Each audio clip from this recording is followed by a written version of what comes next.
Bea Rose Santiago, Dayan Medina, LJ Reyes, Pauline Montenegro. Sino kaya sa kanilang apat? Ito Ang na, result sheet tama-tama. is then... Tuloy-tuloy pa rin. Oy, tuloy-tuloy pa rin yung pagboto, ha? Yung kay Yaya Dab at saka kay Alden. Tuloy-tuloy pa rin. Bulaga pa more until Monday. Yung wild Magbibilangan. card. Yung wild card. Alas 11 po yan sa Lunes. Pwede pa po kayong bumoto. Vote lang ng vote. Until Monday, pwede pa yan. At Okay. andito po sa screen ang Ito inyong ngayon, yung winner time. para din sa Bulaga pa more.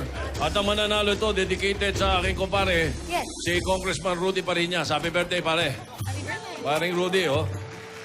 Kanina pa kita gustong batiin, hindi ko maisip. Siyempre, lahat kami naghihintay kung ano mangyayari. With 46% of the total text votes, the Bulaga Pamor Tahitian Pamor grand winner is...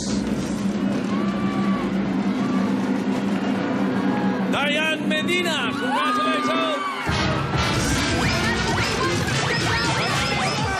Congratulations! 100,000 pesos, Dayan! Thank you mga Lover Girls. Makisalo sa atin ngayon. Araw-araw, magsama-sama tayo dito sa paborito ninyong